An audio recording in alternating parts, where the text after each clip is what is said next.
Get on up. Everybody right there. Get into it. Everybody right there. Get involved. Everybody just come on now. Come on now. Hi, this is Sarah Wooten with the Partnership for the Public Good. I'm here today with Jeff Conrad, who is about to leave his position at the Center for Employment Opportunities and about to move on to the Buffalo-Niagara Partnership in the workforce development sector. So Jeff, what do you see as some of the greatest challenges in workforce development?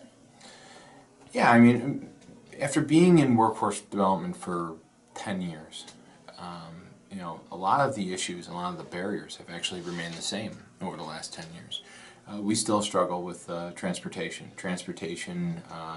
into the city and even out of the city. And the length of time an individual leaving the city to get to certain jobs in the suburbs is just significant, and it really can be unmotivational when it comes to someone finding a job out there. So, you know, we have to ask the question, why don't we have buses, you know, going down Harlem past 6 p.m.?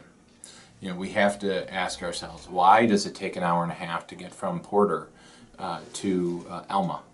And so, you know, these are questions that need to be asked. They have to be answered. It's 2016. We should have figured this out by now. We shouldn't have a problem. You know, on the other side, education.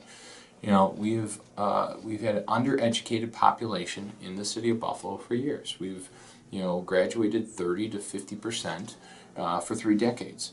That creates, you know, an issue when it comes to earning potential. And so those folks who didn't graduate from college are always going to be behind the 8 ball when it comes to finding employment that can help pay them enough to support themselves and their family. So these are certainly 2 major issues. You know, other barriers that certainly restrict an individual is a crime. You know, having a conviction on your resume. You know, also, you know, if you are a refugee, maybe language barriers do not allow you to obtain a job that you may be good at or do well. So certainly, you know, those are things that we can work with on a daily basis. And then there's the bigger issues of education and transportation that tend to be deterrents when it comes to expanding the workforce development work that we're doing locally. Right, right. And as you mentioned, you've been doing this work for a very long time. And so how have you seen sort of the shifts in the job market? How's that impacted your work? Yeah, it's a great question. So, you know, in 2009 when we opened up Center for Employment Opportunities, we were in the middle of a recession. And so at that time, you know, our folks who had convictions and may not have had an education were literally applying to jobs where folks who had bachelor's degrees and master's degrees, they just wanted to work, and they were making, you know, they were applying for these really entry-level positions at the time, and that competition was fierce. And so now, today, the market has opened up. We are much more stabilized when it comes to the amount of jobs that are out there and available. Now, whether everyone is having the opportunity to obtain all these jobs in these growth industries, that's a different story. But for the most part, when you look at the market, it certainly has opened up. I can look at data at CEO and say that construction was 60% of the placements that we made in 2009 and 2010. Over that, you know, next 5 years, that started to dwindle. And what happened was a real leveling out came to be.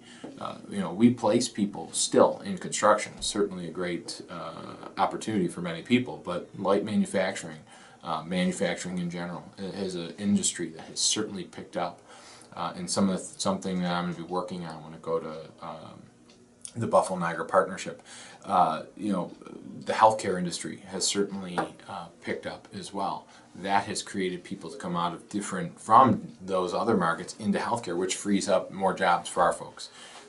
And you know, the service sector, hospitality, our tourism side, we're doing great. I mean, we're putting up a lot of hotels. Restaurants are opening up all over Buffalo.